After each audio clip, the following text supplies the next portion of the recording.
Hi, I'm Peter. I'm the author of the book Axionousis. I decided that I wanted to give potential readers just a glimpse into me, who I am and what I'm about. Firstly, I'm not your standard conspiracy theorist type.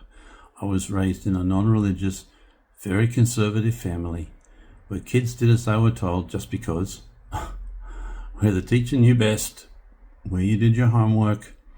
You didn't ask, most importantly, you didn't ask difficult questions. You aspired to go to university and better yourself.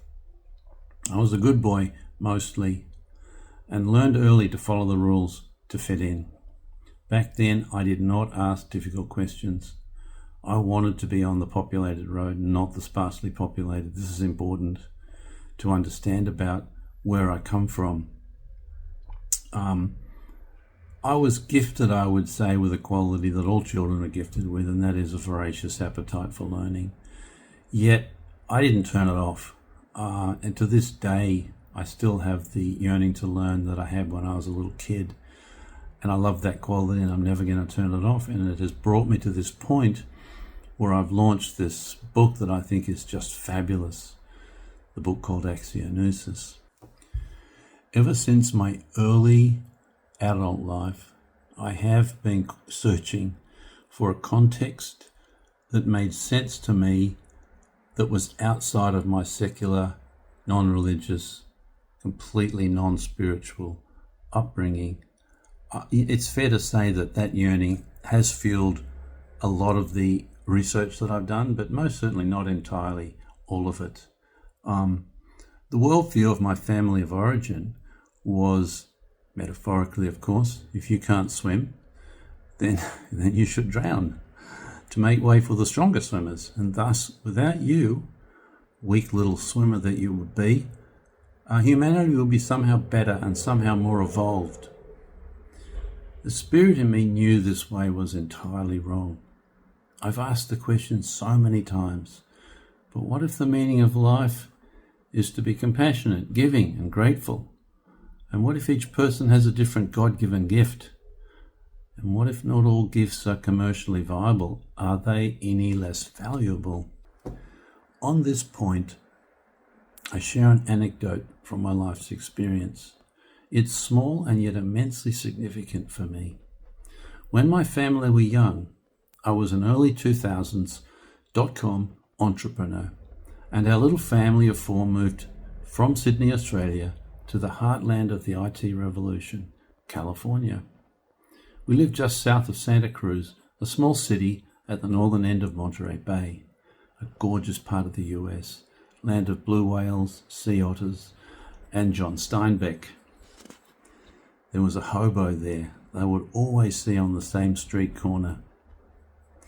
He had a long brown coat, a big beard, long matted hair, yet he had a radiant, smiley face. The lines on his face betrayed inner beauty and not the despair of an itinerant.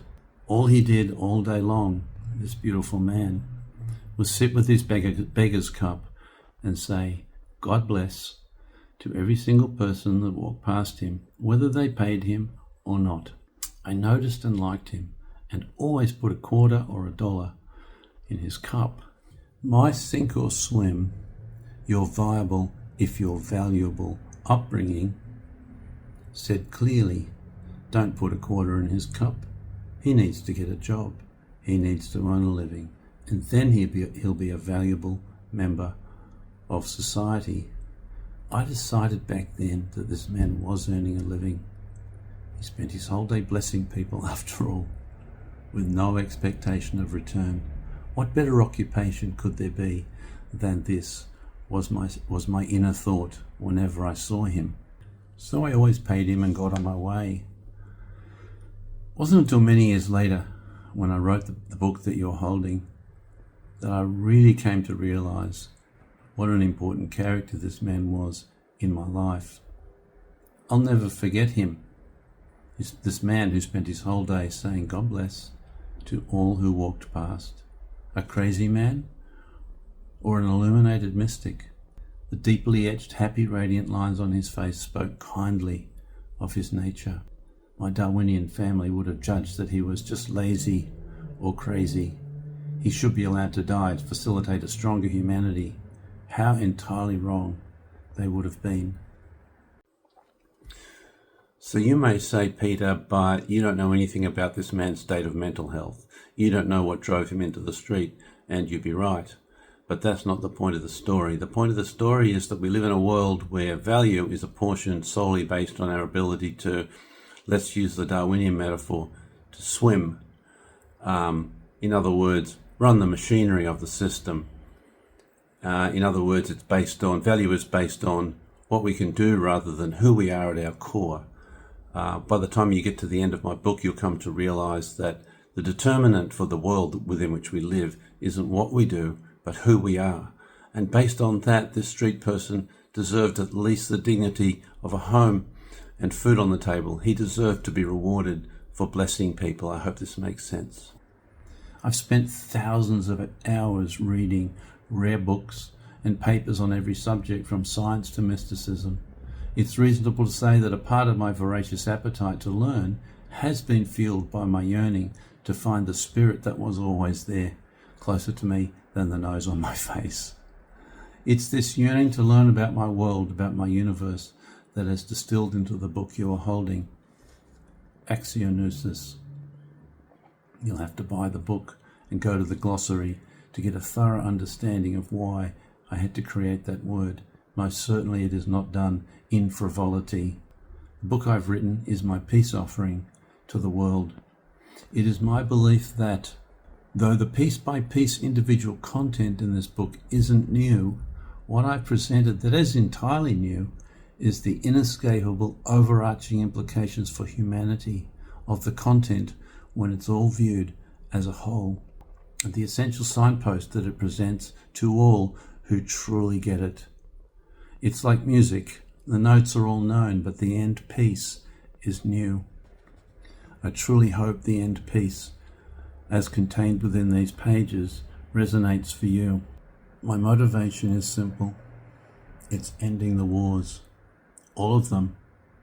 From our war with our own reflection in the mirror, to the one with the car in front of us in traffic, to the wars between men and women, employers and employees, the left versus the right, all the way up to the geopolitical wars. This isn't how it's supposed to be. Humanity is not supposed to be at war. I'm certain that we can end all of them. I can end my small ones alone, but the big ones we must do together. This book shows us clearly how and presents an action plan. I hope you enjoyed. It's me handing in my homework. This assignment took me more than 35 years to write. Join me. Contact me via the email that you can see at the bottom of this video. No matter where you are in the world, if you're moved to collaborate with me, contact me. Thank you.